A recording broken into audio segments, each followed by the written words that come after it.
Grande Rodrigo Aidar, tudo bem contigo? Tudo bem, Oeneg? Você tá bem? Tô ótimo. Melhor Isso é agora. muito bom, isso é muito bom.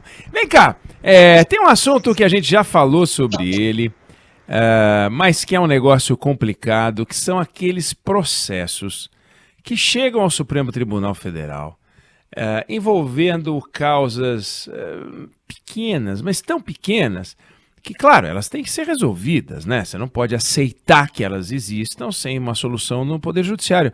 Mas chegar no Supremo Tribunal Federal, Aidar, conta pra gente. Salve, Oeneg. Fábio, Débora, um beijo Oi, para vocês Aidar. dois. Pois é, Oeneg, eu trouxe esse assunto de novo porque a Folha de São Paulo publicou agora na quarta-feira uma reportagem bem interessante, assinada pelo repórter Fábio Pescarini. Ela publicou um levantamento que mostra o seguinte, que nos últimos 11, 12 anos, mais ou menos, ou seja, de 2010 para cá, o Supremo julgou 3.100 processos que discutiam o que a gente chama de princípio da insignificância. O que é princípio da insignificância? Por que se aplica em alguns casos? É que o crime ou o ato cometido por aquela pessoa, ele é tão insignificante e não tem o potencial de causar dano a absolutamente ninguém, que ele não deveria nem ter sido discutido. Isso é uma tese jurídica que é aplicada para casos, por exemplo, de furtos, muitas vezes que sequer se consumaram, de coisas muito pequenas. E eles ficam ocupando a pauta do Supremo Tribunal Federal. É o caso daquele sujeito que entra no mercado, pega um pacote de bolacha ou biscoito, dependendo se eu estou falando para o Rio de Janeiro ou para São Paulo, né? Como eu estou falando para os dois, bolacha, biscoito, mete na jaqueta e tenta sair do mercado, é pego pelo segurança, o biscoito volta para a prateleira e o cara, muitas vezes, é processado e esse processo chega ao Supremo Tribunal Federal. Veja, Eneg, não é a gente dizer aqui de casos que houve uso de arma, houve uso de qualquer tipo de violência. É o afanão, sabe, aquele afanão mesmo.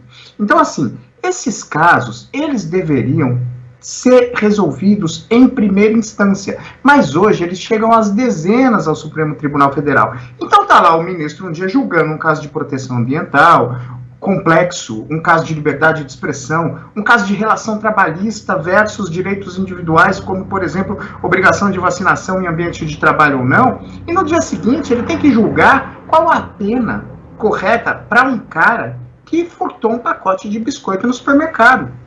Aí, Oneg, essa semana eu tenho dois casos muito interessantes para tentar mostrar exatamente qual é essa discussão. Não estão na reportagem da Folha porque foram julgados essa semana no Supremo Tribunal Federal. Um deles, para o ouvinte não achar que eu estou exagerando quando eu falo isso, foi representado inclusive pelo defensor público Gustavo de Almeida Ribeiro. Conversava com ele um pouco antes da nossa conversa aqui. O sujeito foi preso por tentar furtar desodorante e Presto Barba. Preso por tentar furtar desodorante e Presto Barba, os produtos foram restituídos e o Supremo deu um habeas corpus para o cara. Mas veja, só no Supremo Tribunal Federal. Outro caso discutido essa semana, esse é assim, sensacional, né? Que é o seguinte, o cara tentou furtar R$ 28 do caixa de um boteco.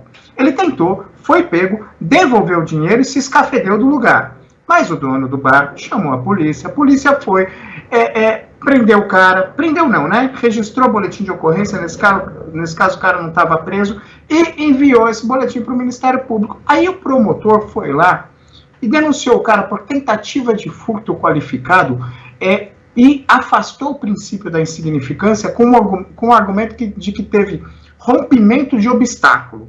Aí você pensa, bom, rompimento de obstáculo, o bar estava fechado, o sujeito arrombou o bar, abriu o caixa, pegou os R$ 28, aí até justificaria. Mas, Eneg, sabe o que foi esse rompimento de obstáculo colocado pelo promotor para afastar o princípio da insignificância? O sujeito, na frente do caixa, tinha uma jukebox dessas máquinas de música. O sujeito afastou um pouco essa máquina para conseguir alcançar o caixa e tentar furtar, tem que ser técnico nessas horas, os R$ 28. Esse caso chega no Supremo Tribunal Federal e 5 ministros se debruçam sobre a seguinte tese. Caracteriza ou não o conceito de rompimento de obstáculo o sujeito que tentou furtar R$ 28 afastar um pouquinho uma máquina de jukebox. Agora, Então, deixa eu te perguntar uma coisa, que eu fico enlouquecido, Você pode fazer o controle pela entrada e você pode fazer o controle pela saída. Você pode fazer o controle do sistema pela entrada, pela alimentação, ou lá na barreira final, que é o Supremo Tribunal Federal. Então, você tem vários juízes, você tem vários promotores, o sistema de justiça é um negócio complexo. Você pode reunir todos no Maracanã e falar, pessoal, agora nós vamos dar uma orientação para todo mundo. Atenção, silêncio, silêncio! O conceito de insignificância, a partir de agora, é o seguinte, todo mundo vai... Insignificância! Não vai funcionar. Você tem 11 caras lá, no entanto, que podiam comprar cada um uma Havaiana, e cada vez que chegar uma barbaridade dessa, dá uma chinelada. Mas não, os 5 se reuniram e discutiram.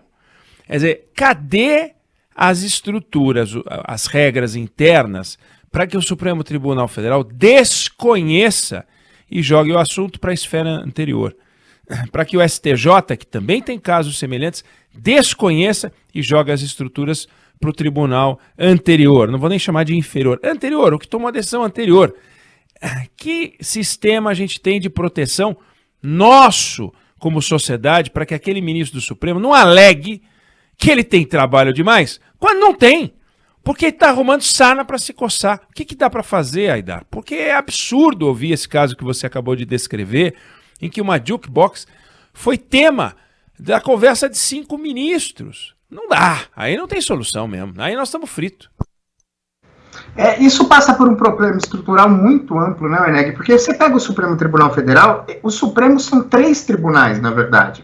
Ele é um tribunal que julga ações originariamente, ou seja, julga ações que deveria julgar, que faz o controle de constitucionalidade, se essa lei que acabou de ser sancionada é constitucional ou não. Que, na verdade, era só para que devia servir o Supremo Tribunal Federal, que são esses casos que eu disse. Casos ambientais complexos, liberdade de expressão, relações trabalhistas do ponto de vista macro, não no detalhe, não no micro. E aí você tem, além desse tribunal, você tem a Corte Recursal, que sofre desse problema que você acabou de colocar. Tudo, não tudo, óbvio, não é tudo, a gente fala tudo como força de expressão, mas muita coisa que não deveria chegar, chega no Supremo Tribunal Federal, porque ela é o último grau de recurso da justiça brasileira inteira.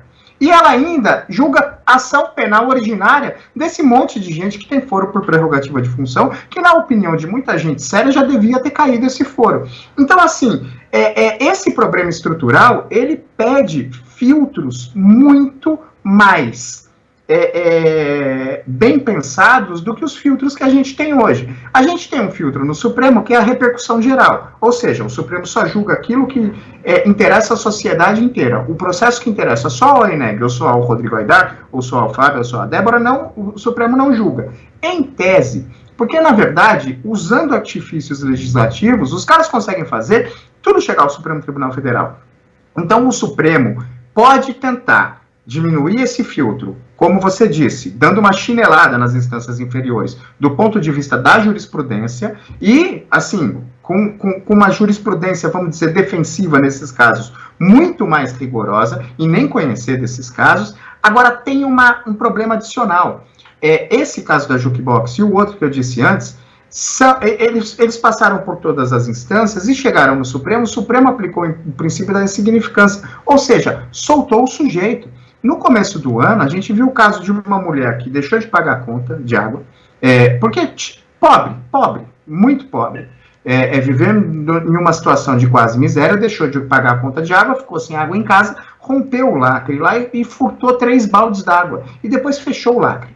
Essa mulher foi presa, ficou 4 meses presa, passou por todas as instâncias e só foi solta no Supremo Tribunal Federal. Então, esse tipo de coisa, esse filtro, também precisa valer do STJ para baixo, mas aplicando. Escuta, se não houve dano à integridade física de ninguém, se não houve dano ao patrimônio de ninguém, primeira instância, você não tem que conhecer desse caso.